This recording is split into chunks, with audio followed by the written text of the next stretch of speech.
You're listening to the Empowering Process Podcast with your host, Gail Kraft.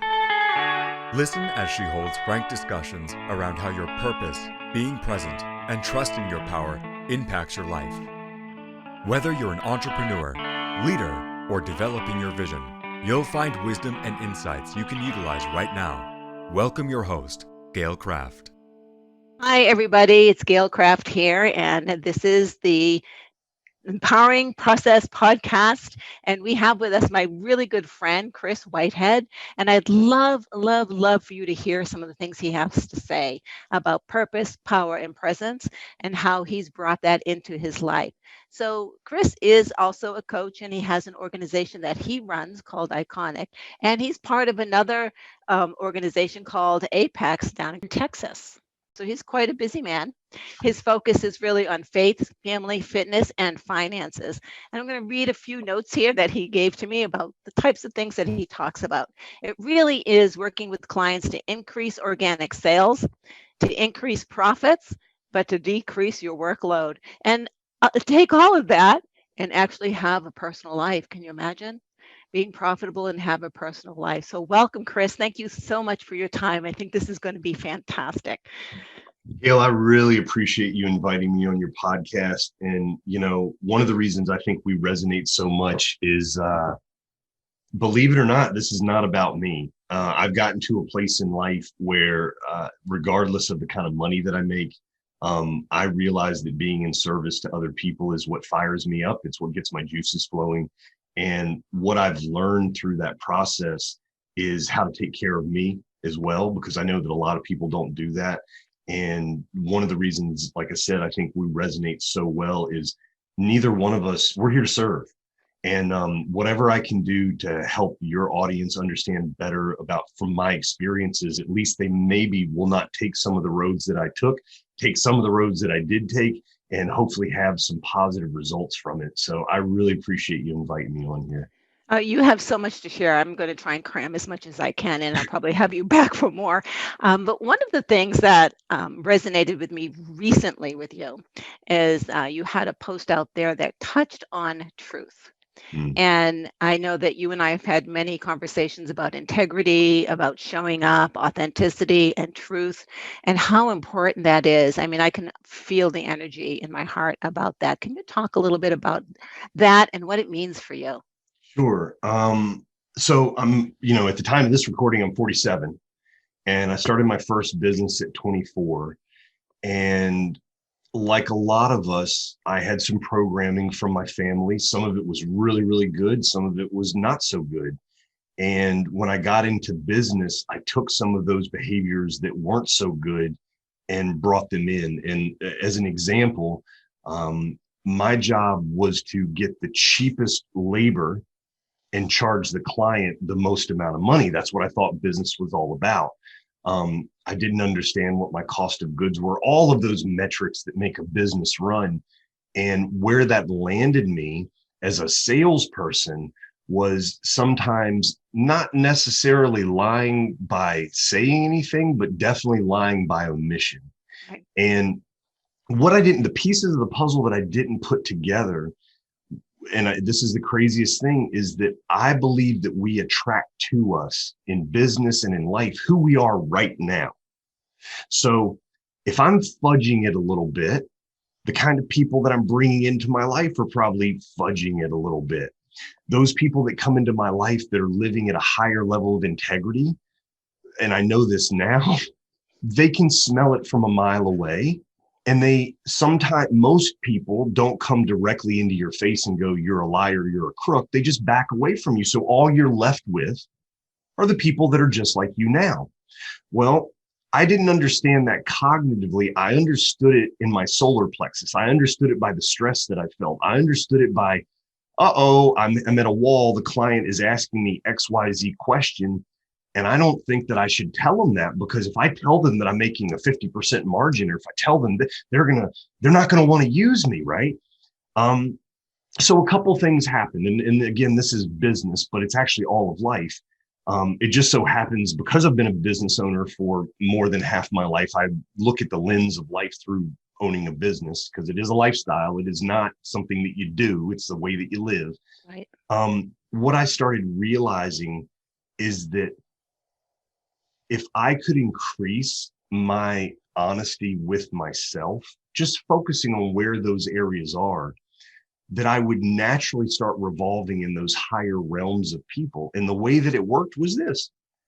Let's say I charged $1,000 for a service. Well, I started meeting other people that were highly successful that were charging $6,000 for the same service.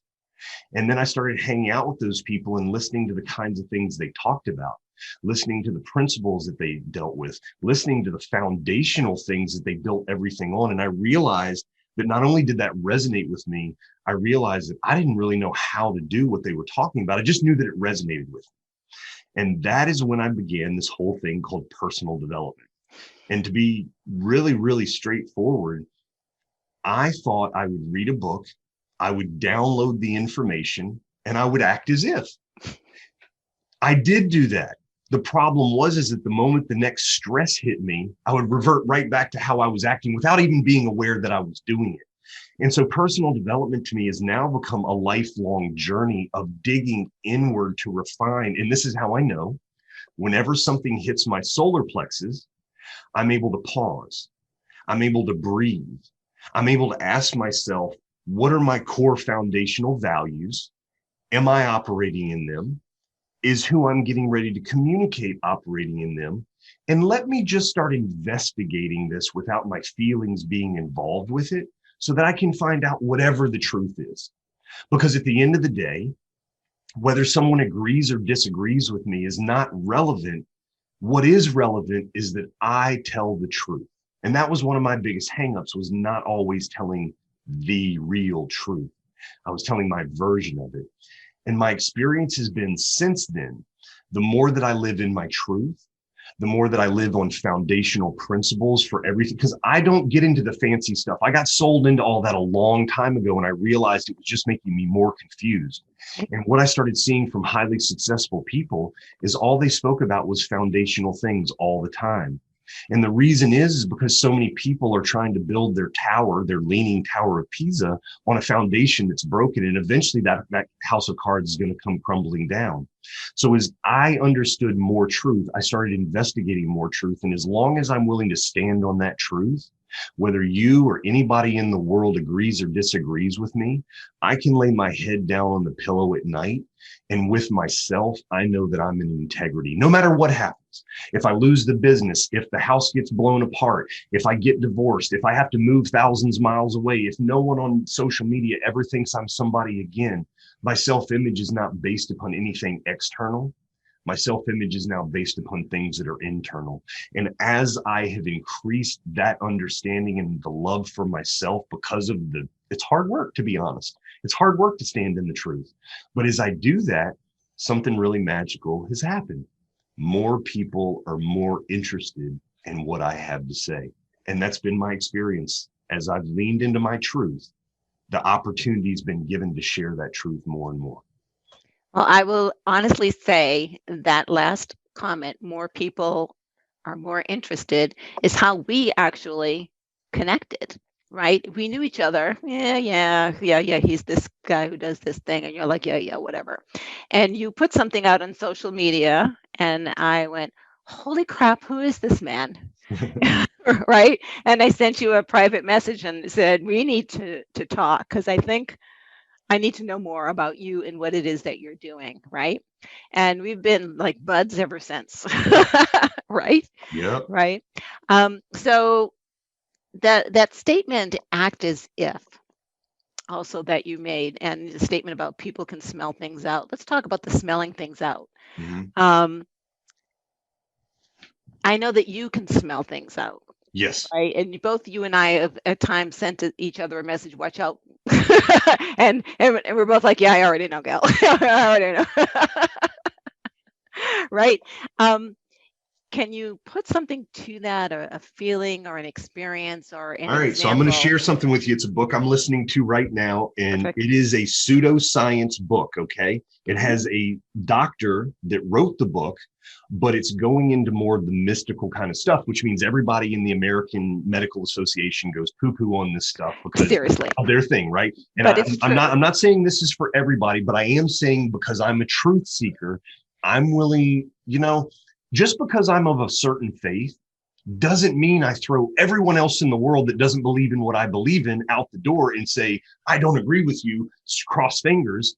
I actually want to investigate it. I want to understand why people believe what they believe, what culture brought that apart, all that kind of stuff, right? Because as I've done that, what I've found is it solidifies my truth even more because I'm willing to be wrong. And that is a scary place to live in, right? Mhm. Here's the funny thing. There's a gentleman named Dr. Joe Dispenza. He just wrote a book called Becoming Supernatural. And what he has been able to do as a doctor is verify that we as humans actually emit energy. Now, everybody knows that. They have scientific machines that can measure that energy.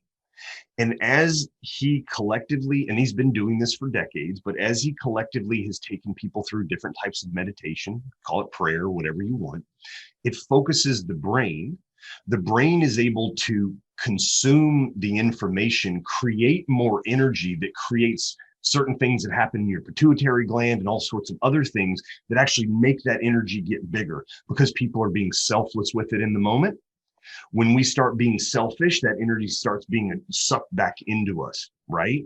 Right. So the reason people can feel things, this intuitive sixth sense that they have, is because they're starting to lean more and more into the truth. And that field gets bigger and bigger and bigger and bigger. And there have been lots of scientific studies that have shown that you could be sitting right where you are. And if I put myself in a meditative state, and it's just alpha waves in your brain, most of us operate in beta waves, okay? Mhm. Which is the very much how to do hard, fast, fast, fast. They're very quick waves. But we can slow that wave process down to alpha waves. I can actually change your heartbeat to the pace of my heartbeat. That's been scientifically proven thousands of times. Well, if the mental can change the physical, and we're only using a small percentage of our brain, what happens when we start doing all of those things that allow our brain to start working more coherently, more harmoniously with ourselves? What science is starting to show is that it not just affects us individually, it affects us collectively. As an example, one of the studies out there is they would bring people together and meditate, 4,000 or 5,000 people. They would all pray or meditate at the same time about a certain city. What would happen is crime rates in that city would drop while they were praying. Car crashes would drop in that city while they were praying. People would be healed from illnesses. Why? It's statistics. They would do it, things would happen, they would stop, things would rise back again. Then they would come back, they'd do it again. And it was a consistent pattern over time. So for me, truth, right?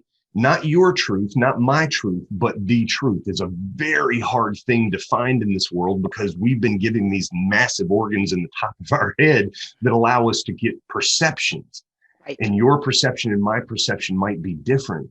But when we're willing to investigate things down until we find the singularity in it and we live on that, the energy from that is so strong that as we magnify that by focusing on it, we can have effects that are so far beyond anything that we ever comprehended. And it starts with actually accomplishing the goals that you put forward in your own life. So definitely a book that I'm going to listen to. I have a library that's piling up right now. I understand. Right? I want to get through this and get through this and get through this. So very, very interesting because I always say energy is everything. Yes. Right. And you'll see Tony Robbins say, change your physiology and you can change your emotional state. And that's the quickest way, guys, to do that. So yes, most definitely. And then your statement about act as if, Mm-hmm. right? So we might disagree on this, Fine. right? Because with the acting of if, and so, do talk a little bit about yours. Your subconscious mind has to believe it. Yes. Okay. Yes. Because otherwise you're lying and your subconscious mind is going to check out on you. Correct. Right? Good. Correct. Good. So we won't disagree. So tell me about acting as if. So what I mean by acting as if is that so many of us, number one, we don't know ourselves. All of us as humans fall into several different categories of how we receive information, how we delegate that information in our own heads, and then actually give that information back out. There are a lot of people that if you are stretching yourself to a goal, so let's say you bumped your head on a ceiling, you realize that you don't really like that, and you want to move to the next step in your life. So you start doing things that can get you that result. A lot of those things are going to be scary. A lot of those things are going to be at least outside of your comfort zone. What most of us do when we get into that zone is our fight or flight instinct kicks in our body. And all that stuff I talk about, that energy, when fight or flight kicks in, all of that energy comes back internal because your body is having to use, it makes things like your pupils dilate because the blood's flowing to the organs that are going to either get you out of that situation or they're going to get you ready to fend off whoever's there, right? And Right. A lot of us have things that have happened in our past that are very traumatic, and we're anchored to those things in the past. So that sympathetic nervous system kicks in, that fight or flight kicks in, the organs start pumping the blood. We're anchored to a fear that's in the past because whatever we're experiencing now is reminding us of something back there. And guess how we respond? Without even knowing, it's all subconscious. We respond as the victim from that situation in the past. So when I say act as if, it doesn't mean be thrust into a situation and act like Superman and bullets will bounce off your chest. No, acting as if means I know that I might be going into a firefight. I'm going to go research and find the bullet vest that protects me. I'm going to realize that vest has openings on either side. So when I stand there and act like Superman, act as if I'm Superman, the one thing I'm going to remember not to do is turn sideways where I have no armor and get shot. See, it's now making a conscious choice about where you were going to go, what you were going to do, and how you were going to act in that process, even if your body is telling you, I don't want to do this. Now, I've been going through a process called 75 Hard. 75 Hard has a bunch of physical things that are a part of it, and it has to be done every day. If you don't do those things, you have to start over at day one, right? A lot of those things that I do take a lot of time management. It takes a lot of understanding that, hey, I'm going to have to rearrange my schedule because I made non-negotiables here. It's not comfortable. But what I did is I chose to act as if I'm going to be good for my word to myself. I made a commitment to myself. It doesn't matter if you know I completed this. It doesn't matter if people on social media know I completed this. It doesn't matter if my wife knows I completed this. The only person that it mattered to is me. And even though it's painful to do 2 exercises a day, one of them being outdoors in the middle of winter, even though a gallon of water is tough, even though I can't drink any alcohol for the entire time that I'm doing, even though I have to read 10 pages of a book every day, even though I have to structure my diet, all of those things, I made a commitment to me. And so I chose to act as if I would be integral to my choices, no matter how I'm feeling in the moment. And what I've experienced and what my clients experience is when you make those kind of commitments and you're willing not to make excuses for yourself through the process, that you end up becoming the person you're acting as if you already are. It's really that simple. It's that simple. It's really amazing. So I did 75 Hard too. As you know, you kind of inspired me to take that challenge on, and it's true. And near the end, because once you hit like day 50, you're going to do it. You're not going back to one. There's just nothing in the world. I don't care. It was one night, 11 o'clock at night, sitting there trying to get the last of the water down, right? Because you're going to do it, but how it transcends into our lives with commitment, with integrity, with learning that anything that you want to do, you need to schedule your day around. And I mean, I wake up every morning now, I do my normal things. And because of you and 75 Hard, I now think about, how am I going to get this done? Not, yeah, well, I'll get to it. It's like, no, today I have this, but I also want to get that done. How am I going to fit that into the day? And sometimes I front load, because that's what I learned at 75 Hard. If you don't front load, 9 o'clock at night comes really quickly and you're like, oh no. Half a gallon of water at 9 o'clock at night does not become your best friend. That is No. for sure. Yep, for sure. So what would happen for all of us, right? Because what it came out of it for me was not for me, but actually in one of my companies, I realized that a lot of my guys were not being as efficient as possible. What would happen if we started creating our 5 most critical things every day that must be done, and then an integrity list? And so once you complete those 5 things, you're done for the day, except for your integrity list. Anybody you made a promise to, if you can't keep it, you got to reschedule with them. And if you know that you need to keep it, you cross it off so that you can lay your head down at night with tomorrow's list already ready, so that you can wake up first thing in the morning, go through your routine, get these things knocked out. What's happening is double, triple, quadruple production rates out of people that are doing it. That's and crazy. That's all because of the front loading. It's all front loading. So, and that's really interesting, because right after 75 Hard, I have a list of things that I've procrastinated on because they don't have to be done. Yeah. It'd be nice if they got done. Well, I'm like, nope, I'm going to focus on one, and every day I'm going to chip at it till it's done. And when that's done, the other one comes in the queue, and I'm going to chip at it till it gets done. And so I've been chipping away at things that I've like, they don't have to get done. But one day I'm going to say, crap, this needs to get done now. So before it gets on the need list, I just slip it in there.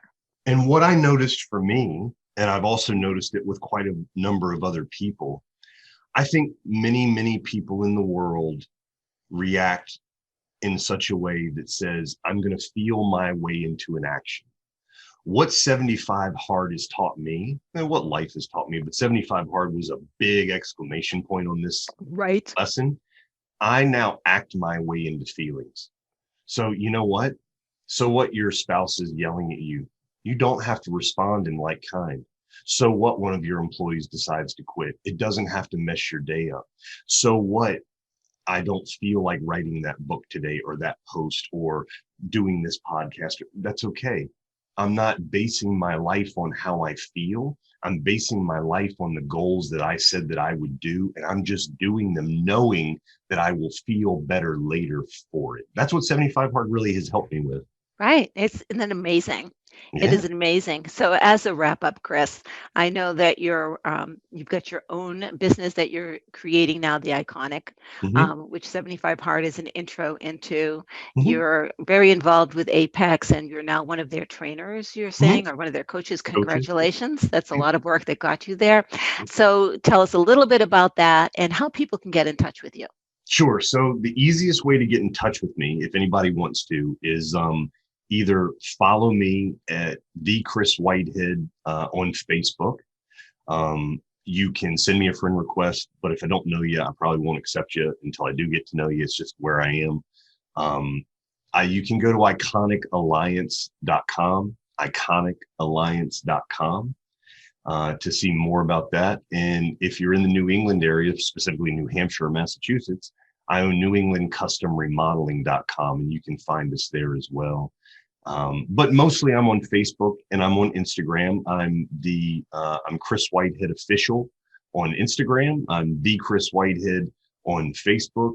And Gail, my goal, and I think it's yours as well, I just want to have beautiful conversations with people that are going for it in life. Right. It doesn't matter who you are or what you do, but if you're willing to not make excuses for yourself and you're trying to add benefit to this world, we can be friends. If you're on the other side of things where you play the victim game, just come read some of my posts. I don't think you want to talk to me too much because I don't allow it into my circles. That's all. Awesome. So honestly, Thank you very much, Kris, for giving me your time. I really do appreciate Thank it. you.